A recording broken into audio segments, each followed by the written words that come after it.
Em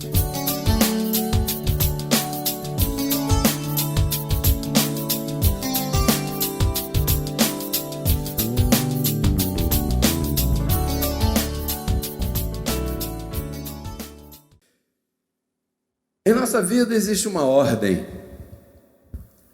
Ordem no sentido de organização, né? Sequência. Uma sequência. Para tudo na vida tem uma sequência. Passo 1, passo 2, passo 3. Para que tudo possa se desenvolver da forma correta como tem que ser, tem que respeitar essa sequência, essa ordem. Na nossa mente acontece uma batalha diária. O sistema religioso está cumprindo o papel que Deus decretou para que ele cumprisse. O diabo já foi destruído. Então quem é nosso inimigo hoje em dia? A nossa carne. E essa batalha se dá na nossa mente, que a carne propõe.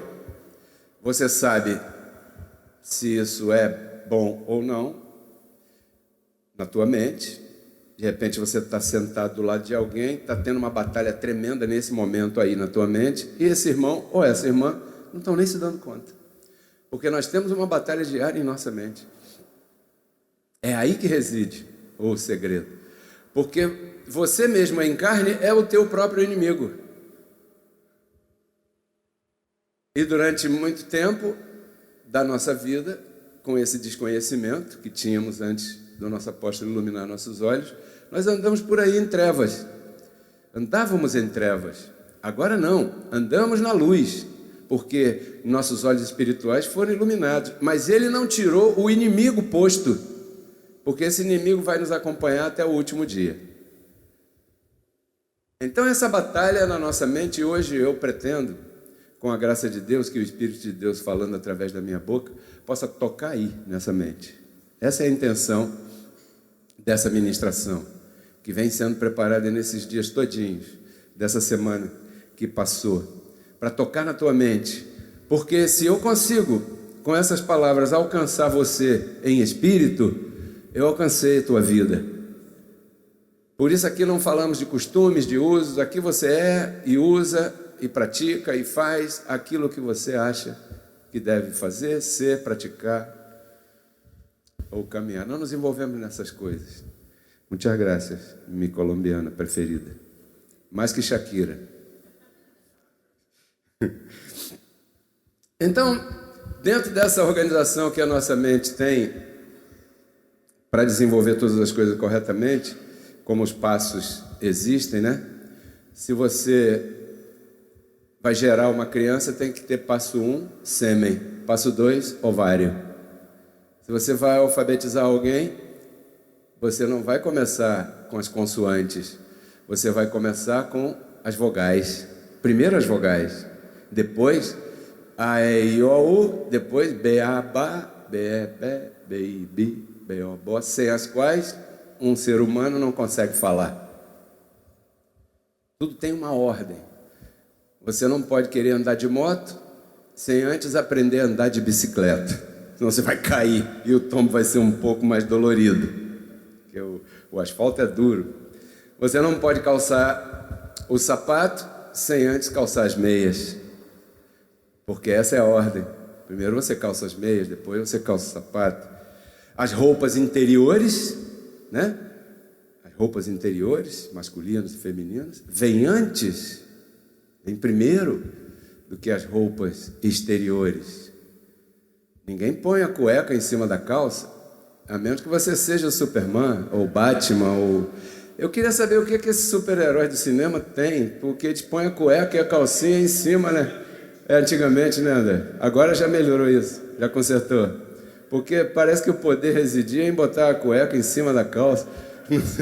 Mas o que eu quero dizer é que se você não é um Superman, você põe a tua roupa interior antes, né, da roupa, da vestimenta externa. E hoje eu gostaria de ministrar na tua vida um assunto sobre 2 passos fundamentais que certamente são do teu interesse, porque sem eles não pode se manifestar uma verdade bíblica que eu vou ler para você aqui, que está em Efésios capítulo 1, verso 3. É uma posição espiritual bíblica que você tem que tomar posse. Mas quando eu digo tomar posse, é fazer acontecer na tua vida. Porque você já tem isso aqui. Mas às vezes não acontece isso aqui. E a graça de Deus tem que ser prática. Tem que ser objetiva. Porque afinal de contas, você quer viver uma vida de vitória. De melhor em melhor. De glória em glória. Um dia melhor que o outro. Hoje é melhor que ontem. E amanhã será melhor que hoje. Efésios 1:3 diz assim, ó: bendito seja o Deus e Pai de nosso Senhor Jesus Cristo, que nos abençoou. Com quantas bênçãos? Com todas as bênçãos espirituais nas regiões celestiais em Cristo Jesus. Quer dizer, as bênçãos são espirituais. E a ideia do Evangelho, a intenção de Deus com o Evangelho é que transfira do espiritual para o visível. Porque, afinal de contas, você quer viver em saúde. Você quer viver uma vida plena no teu matrimônio. Você quer viver no teu trabalho sendo o melhor funcionário, sendo, né, aquela pessoa que vai refletir na sociedade que você vive aquilo que você é em espírito. Em espírito você é isso, abençoado com todas as bênçãos. E se Deus disse que você é abençoado com todas as bênçãos, essa é a palavra que você deve receber e acreditar nela. Você poderia fazer esse exercício? Diga para você mesmo, bem alto: eu sou abençoado com todas as bênçãos. Pois muito bem, nós vivemos muitos anos. Eu, por exemplo, já tenho 25 anos de idade e até hoje me aconteceram muitas coisas. E entre muitas coisas que acontecem na vida de todos nós, uma boa parte de tais acontecimentos tem a ver com algo de mal, prejuízo que alguém pode ter feito com você. Durante a tua vida, de repente você foi perseguido ou perseguida por alguém, alguém te prejudicou, alguém te fez um mau juízo de você, uma maldade, uma coisa. Por exemplo, um pai de família, né? Um pai que criou você com extrema violência e brutalidade. De repente, você vê os pais das pessoas que estão ao teu redor e são pessoas atenciosas, são pessoas carinhosas, são pessoas protetoras, são pessoas que educam, são pessoas que sustentam, são pessoas que mantêm esse pai. E essa é a ideia do pai. E de repente você olhava para o teu e não via isso. Aquela pessoa que você esperava que te protegesse, que te guardasse, que te sustentasse, né? A pessoa que você queria ter como uma referência de vida, de repente essa pessoa te criou com maus tratos, com violência, com abusos. Quem sabe alguém que está nos assistindo, que está aqui, ou pela câmera, que estamos ao vivo, passou por um pai assim, ou mesmo uma mãe que engravidou de um relacionamento indesejado, ou forçado, ou assim, e durante essa gravidez não quis você, e fez de tudo para você sair, mas pela predestinação de nosso Deus estava que você nascesse, mas essa mãe não te queria, e logo que você nasceu, ela te entregou para qualquer família que desejasse adotar um bebê, e isso te traumatizou, porque então, de repente, você não conhece de onde você vem, tua ascendência humana e tudo mais. Isso acontece com muita gente, hoje em dia, por aí. Ou então, um marido que não guardou o bom proceder contigo e te traiu da maneira mais sórdida com a melhor amiga dele ou tua, e aí o teu mundo caiu. Meu mundo caiu, como dizia aquela senhora que cantava lá triste. Pois é, e você via nela uma expressão de uma pessoa triste, e por isso as pessoas se afundam nas drogas, buscam o álcool, buscam outros meios para fugir de uma realidade que elas não desejam viver e conviver e confrontar. E tudo isso está, sabe aonde? Na mente daquela pessoa. Ou então um funcionário que te processou injustamente, se você é um empresário, e tratava todo mundo com ordem e com decência, e de repente, às 6 horas da manhã, toca o interfone na tua casa,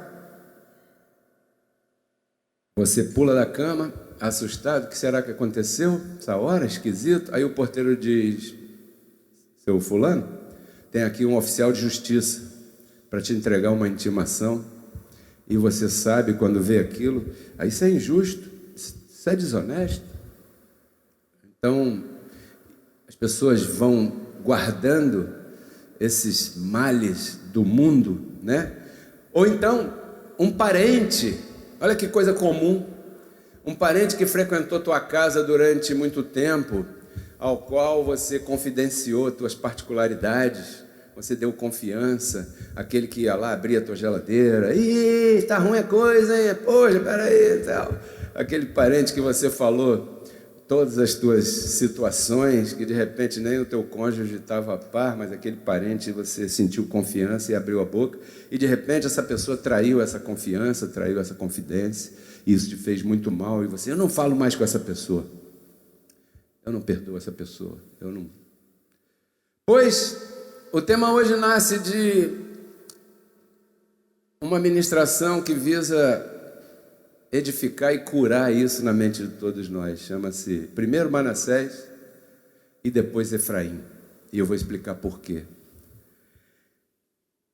Eu falei muita coisa aqui comum para todo mundo, mas quem sabe nada disso que te aconteceu chegou aos pés daquilo que aconteceu na vida de um personagem bíblico famoso, que está lá em Gênesis 41, anote aí, que é José. Essa vida de José é uma vida exemplar. E eu queria com isso, falando desse texto de Gênesis, honrar o que o apóstolo da graça diz em Romanos capítulo 15, verso 4. Anote essa também, porque eu vou comentar um pouco aqui da vida de José. José está no Velho Testamento, e alguns, religiosos podem nos acusar de a gente estar usando o Velho Testamento. E eu gostaria de trazer uma explicação para não ofender nenhum religioso. Romanos 15, 4 diz assim, ó: porque as coisas que foram escritas antes foram escritas para o nosso ensino, a fim de que pela paciência e pela consolação das Escrituras tenhamos esperança. Uma coisa é você citar uma história bíblica do Velho Testamento. Outra coisa é você trazer para a vida atual a lei de Moisés. São coisas diferentes. Quando o apóstolo Paulo fala de que a Escritura, nela nós encontramos consolação e paciência, ele não está falando da lei, abençoados, ele está falando das histórias, das vidas dos grandes homens lá atrás que nós temos como pessoas importantes, em que Deus atuou em tais vidas. E falando da vida de José, nós encontramos um personagem ímpar, porque quando nós olhamos para a vida desse homem, as experiências que ele passou, desde a sua juventude, a Bíblia começa a narrar ali nesse livro de Gênesis 41, quando José começou a ser perseguido por seu irmão, ele tinha 17 anos. Nicolas, nosso visitante hoje, tem 13. Então José, muito novo, começou a ser perseguido pelos irmãos. Primeiro, ele não era irmão 100% dos demais, porque José e Benjamim eram filhos de Raquel. Raquel, a mulher que Jacó trabalhou 14 anos para poder casar com ela, devia ser uma beleza, mas ela morreu quando Benjamim nasceu. Então, nesse momento, Jacó já era pai de Benjamim, que foi seu filho mais novo, o último menino dele. Raquel já não estava no panorama, quer dizer que José e Benjamim já não tinham sua mãe presente. E a Bíblia mostra como José saiu a Raquel, porque Raquel era sonhadora, e José era um cara sonhador. E por ser sonhador, os seus irmãos debochavam dele, e José começou a ser perseguido ali. Imagina você ser perseguido pelo teu irmão, ser colocado dentro de um buraco para morrer e depois ser vendido a uma caravana de ismaelitas, mercadores, e desaparecer no mundo, e você saber que teus irmãos pegaram a tua roupa, mancharam de sangue e mostraram para o teu pai: olha, José morreu, os bichos comeram ele por aí pelo deserto, porque aqui está a roupa dele com sangue, tendo você vendido teu irmão para lá, para outro povo, para outro canto, para outro lugar. E essa caravana depois negociou José lá na terra do Egito, e José na terra do Egito foi para a casa de Potifar, e na casa de Potifar, a mulher do Potifar deu em cima dele de forma arrasadora. Por que eu digo de forma arrasadora? Porque a Bíblia diz que José, numa desses desvios, né, dela, porque quando ele estava em casa e ela também, de repente o Potifar tinha saído para trabalhar, não sei, e ela estava ali em casa com ele, e ela ficava se insinuando para ele. De repente ela entrava na sala e ele ia para o banheiro, ela batia na porta do banheiro, ele ia para a cozinha, ele ficava fugindo dela, até que chegou um momento que ela caiu em cima e arrancou as roupas dele, e ele saiu correndo para não trair a confiança do seu patrão, mas principalmente para não ofender a Deus, porque ele sabia que o erro que seria isso, né? Mas ela, quando viu isso e ele saiu correndo pelado, ela acusou ele, a polícia prendeu ele, ela já colocou a culpa nele, ele foi preso ali, olha só, vendido pelos irmãos, traído pela mulher ali que acusou injustamente, jogado na prisão, ficou um tempão na prisão. Depois ele ajudou um homem ali, que depois soubemos que vinha ser o copeiro do rei do Egito, né? Ajudou aquele homem ali na prisão, revelando seus sonhos, suas coisas. Aquele homem saiu da prisão, José chamou ele no canto e falou: olha, saiu o teu habeas corpus, me ajuda lá, você vai para a corte, você é copeiro do rei, você sabe que eu sou inocente, por favor, me ajuda para eu sair daqui, que eu não aguento mais ficar aqui. E a Bíblia sempre dizia que José passava essas coisas, mas tem uma frase que nos chama a atenção: mas Deus era com José. Mas como é que Deus é com José e deixa a mulher do Potifar fazer uma patifaria dessa? Fazer uma potifaria, seria quase, né? Como é que Deus é com José e deixa ele cair na prisão? E aquele copeiro saiu e disse que quando ele chegou lá, do lado de fora e tudo mais, ele esqueceu de José, e José permaneceu mais 2 anos ali esquecido. Mas o que diz a Bíblia? E Deus era com José. Até que chegou um dia que teve lá Faraó o sonho da vaca magra, vaca gorda, e chamou, o copeiro lembrou de José, mandaram trazer o José, ele revelou, e Faraó então disse para ele: eu tenho que colocar uma pessoa para governar isso, e a mim me parece que a melhor pessoa que eu tenho é você. Pois quer saber de uma coisa? A partir de agora você é o governador do Egito, você vai coordenar tudo isso. Sem você não vai se fazer nada aqui na terra do Egito.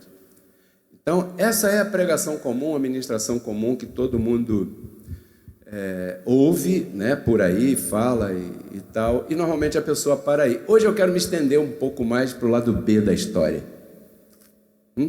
Porque quando a gente vê José assim: agora eu sou governador, mexe comigo não, filho, porque agora a polícia militar aqui do Egito está debaixo do meu comando, porque o governador é que manda.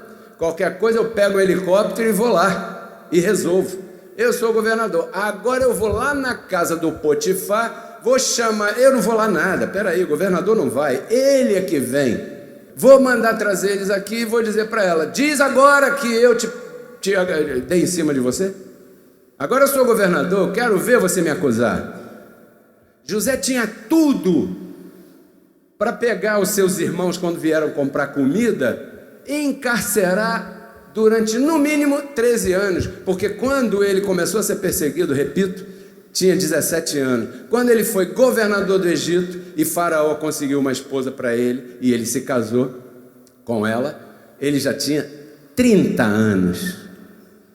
Isso significa que esse tempo de aflição de José durou nada mais, nada menos do que 13 anos. Mas em nenhum lugar você vê a reação de José como se tivesse guardado no coração uma mágoa, uma tristeza, um rancor, uma raiva contra os seus irmãos, ou mesmo contra o Potifar e a sua esposa, ou contra aquele copeiro que agora era seu servidor. José agora estava por cima, e você não vê. Caramba, não vê, isso é interessante, né? Nós entendemos que José compreendeu que a mão de Deus estava sobre a vida dele, e ele começou a compreender que todas aquelas coisas que estavam acontecendo com ele eram necessárias que acontecessem, porque ali ele entendeu que Deus estava forjando um caráter de um vencedor. Porque assim é tudo que acontece na nossa vida. Nós passamos por momentos bons e por momentos ruins. E se nós não tivermos essa mente, que aí eu vejo graça pura, e você vai ver o que Paulo diz depois disso aí. Se você não tiver a tua mente em graça, você vai querer se vingar daquele vizinho que cortou a bola do teu filho porque a bola caiu lá no muro dele. Se você não tiver o coração assim, sabendo que nessa situação difícil que você, quem sabe, esteja passando, é porque Deus está no controle da tua vida, fazendo você conhecer determinadas coisas, para que depois você possa compreender aquelas pessoas que por tais coisas também passarão. Você foi adolescente ou você nasceu grande? Quem nasceu grande foi Adão, o único. Eu não sei nem se ele tinha umbigo ou não, mas isso não vem ao caso, né? Mas você foi adolescente, você pulou muro, você mentiu papai para mamãe, você faltou escola, você cabulou aula. Cabulou é do dicionário antigo, ninguém fala mais cabulou. Matou a aula, obrigado, né? Você matou a aula, você fez, namorou escondido, você saberá o que você fez mais aí. E agora você tem o teu filho fazendo coisas mais suaves do que aquelas que você, porventura, tenha feito, e você quer dar uma chicotada no menino, na menina. Não pode. Então é sobre esses detalhes, guardando aqui as devidas proporções, que eu quero falar para você. Porque depois de passar 13 anos de sofrimento e provações, José foi grandemente abençoado por Deus na terra do Egito, na terra da aflição dele ali, né? E aí nasceram 2 filhos. Primeiro, Manassés. Segundo, Efraim. Abençoados, você que está me assistindo, você que está aqui, o segredo da vitória de Efésios 1:3 se manifestar na tua vida e do crescimento que Deus deu a José diante de todas essas adversidades aí que ele passou, estão reveladas nos nomes desses 2. Se você vai buscar o que significa, em Manassés e Efraim estão inseridas as lições que nós todos, me incluo, precisamos aprender e praticar. Porque podemos aprender, mas o praticar pode ser mais difícil. Mas assim como é café com leite, sabe? Arroz com feijão, fé e paciência, é aprender e praticar, para que tenha valor, para que se manifeste na nossa vida aquilo que nós já somos em espírito. Porque você não tenha dúvida que José, em espírito, sempre foi um escolhido de Deus, ou não? Davi, Abraão, você, diga eu também.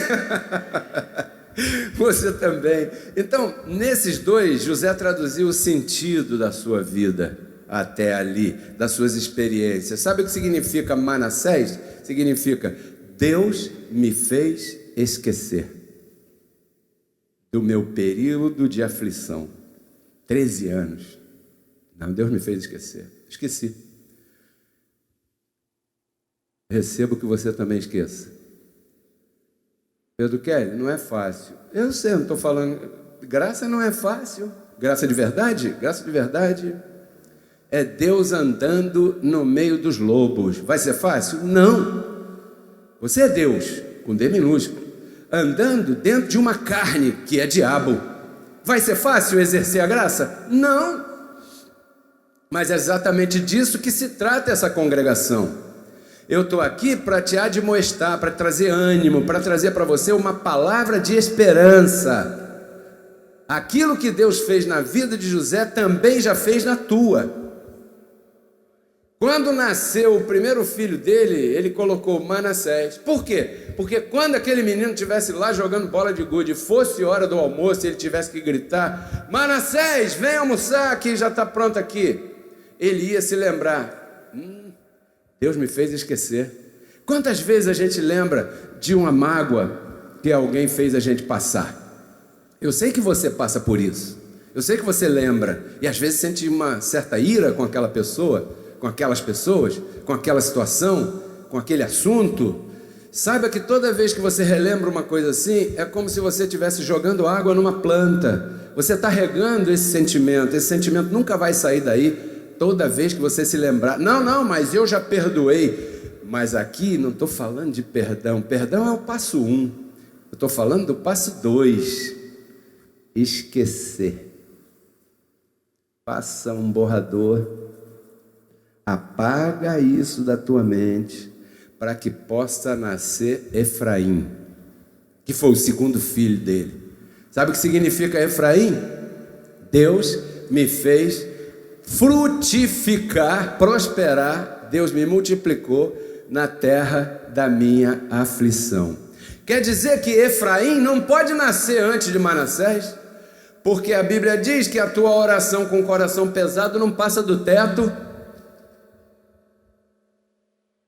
Jesus falou, copiando lá atrás, ele diz assim: se você vai entregar uma oferta, mas tem algo contra o teu irmão, primeiro vai lá e conserta com ele, depois você oferta, porque senão essa oferta aí, não vale. Porque você está com o coração. Quantos estão me entendendo e recebem essa palavra? Então a gente nota que isso de que primeiro Manassés e depois Efraim, Deus estava me mostrando uma coisa muito clara: o fato de guardar rancor não agrada a Deus.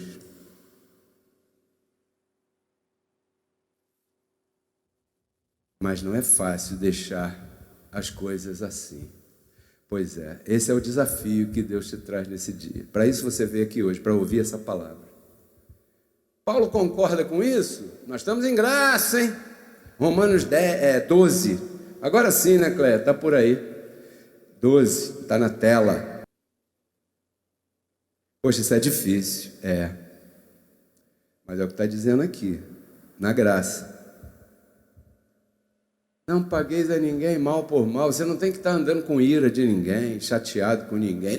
Eu tenho uma raiva do sistema. Eu vejo irmãos colocando postagens de líderes religiosos do sistema religioso, assim, sabe, como se eles estivessem fazendo o que eles estão fazendo porque eles querem fazer. Não é, é Deus que está agindo para que eles sejam assim. Ou você acha que Judas, quando traiu a Jesus, ele resolveu sozinho fazer aquilo? Não, ele já estava escolhido para a traição. Aquele que não está pregando a verdade, aquele que está pregando por aí para se aproveitar dos incautos, digo financeiramente, materialmente, ele está fazendo isso porque Deus está permitindo na vida dele que essa pessoa seja assim. Eu dou graças a meu Deus, porque eu fui tirado desse sistema com mão forte. Mas não fui eu que saí de lá porque eu sou muito inteligente, nada disso. Deus me tirou, e se Deus me tirou e não tirou outros, é porque Ele não quis. Eu não vou entrar nessa seara e agora eu vou ficar apontando os demais. O nosso inimigo é a nossa carne.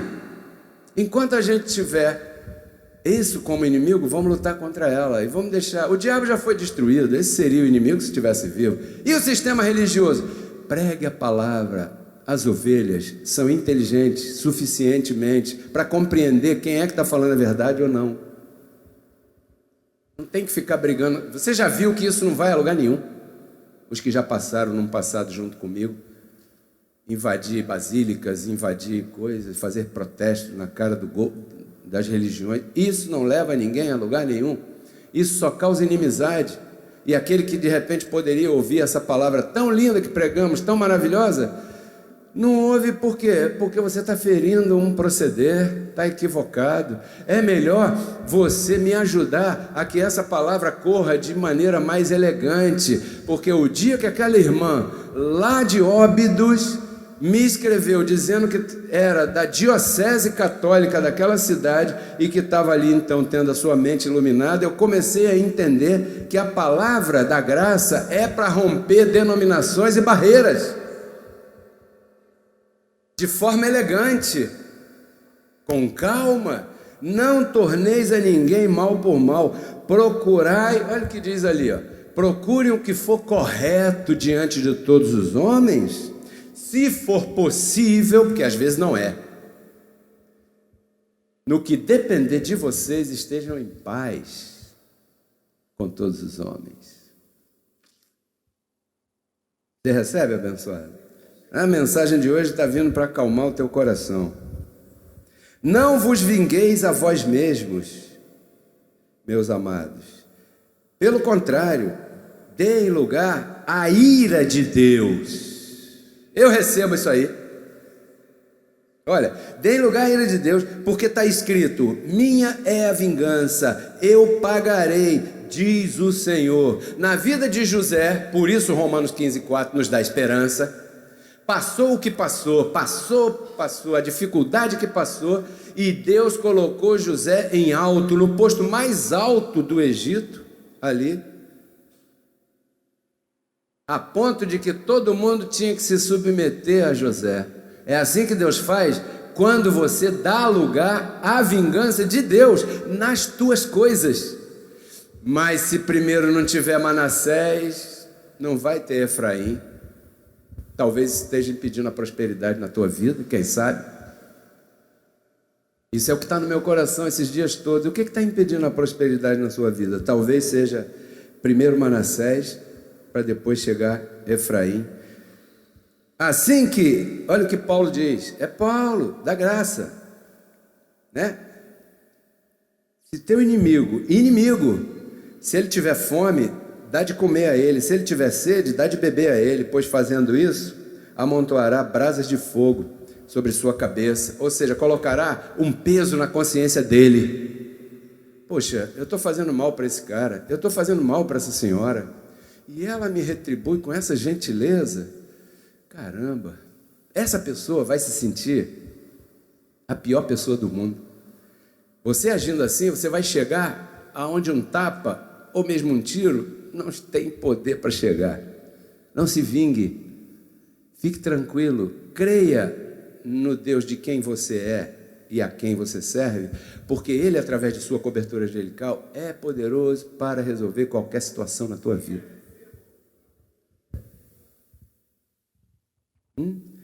Não se deixe vencer pelo mal, senão vence o mal com o bem. Claro que Paulo aqui está copiando Provérbios 25.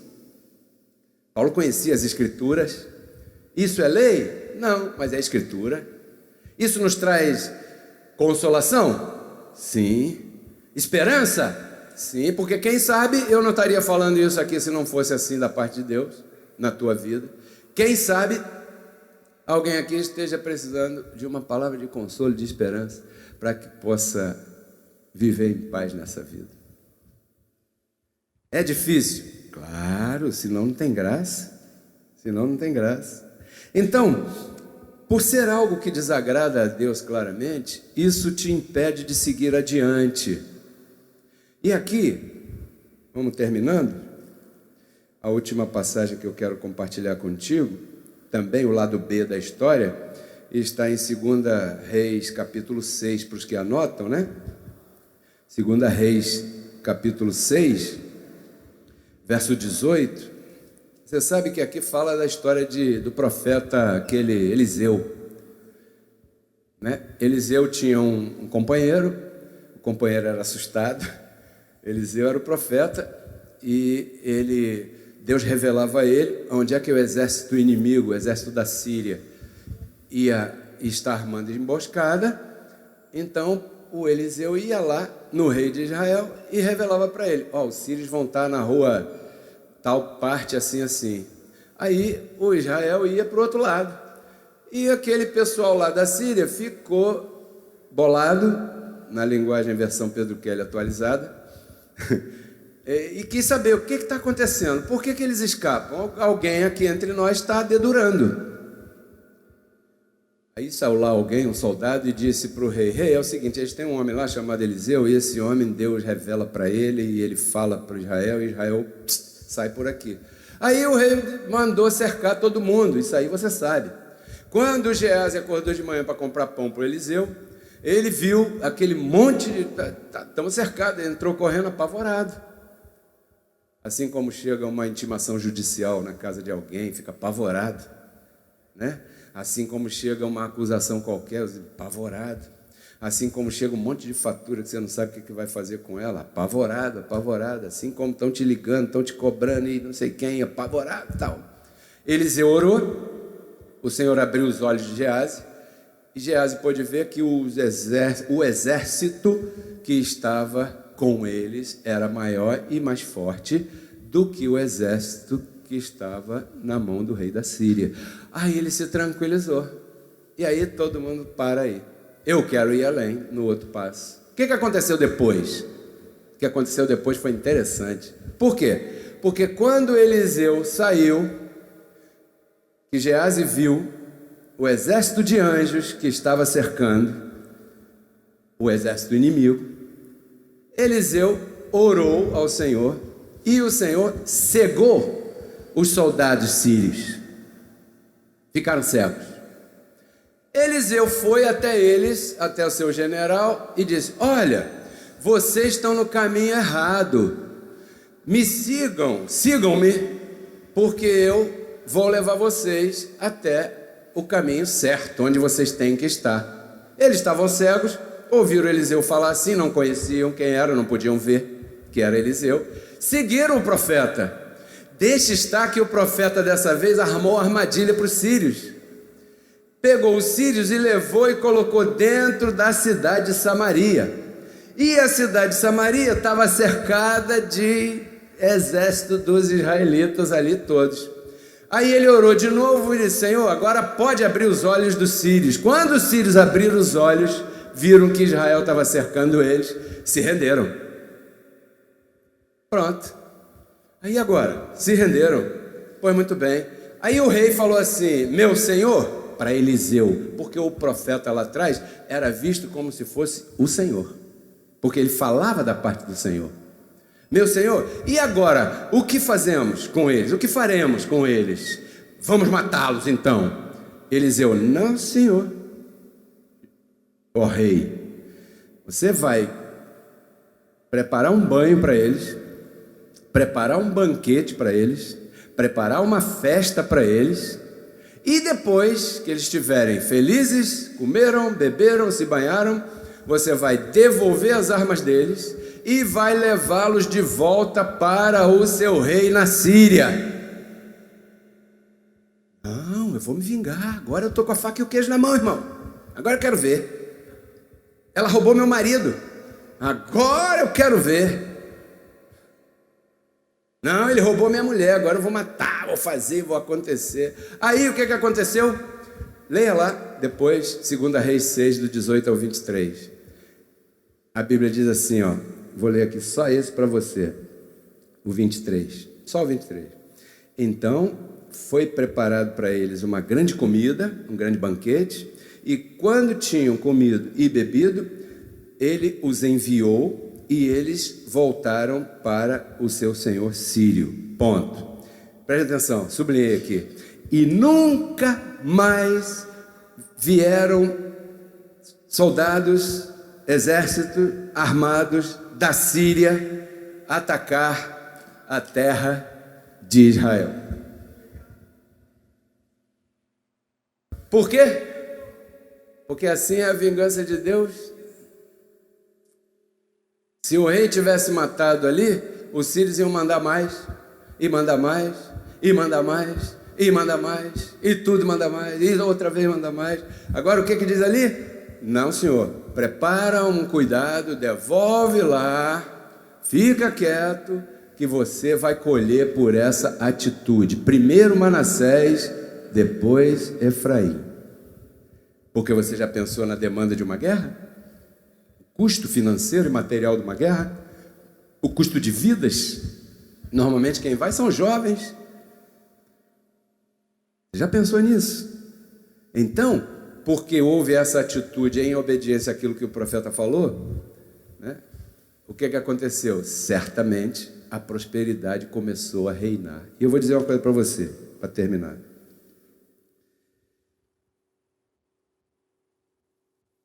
Se há alguma coisa que pode impedir a prosperidade na vida de um filho de Deus, é a mágoa e o rancor que está no coração da gente. Quantos recebem largar essa pedra? Largar esse saco de batata que quem sabe você está carregando a tua vida inteira. A mágoa com teu pai, com a tua mãe, com teu filho, com teu vizinho, com o patrão, com o empregado, com o irmão, com a irmã. Esqueça isso, abençoado.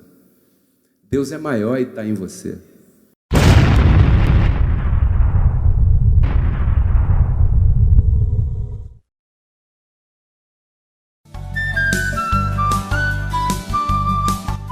Porque Cristo na cruz não transformou a nossa carne, né? Ele resgatou o nosso espírito. A Bíblia diz que Deus estava em Cristo reconciliando consigo os seus filhos, né? E nos entregou a palavra da reconciliação. E a palavra da reconciliação é essa que nós pregamos, abençoado.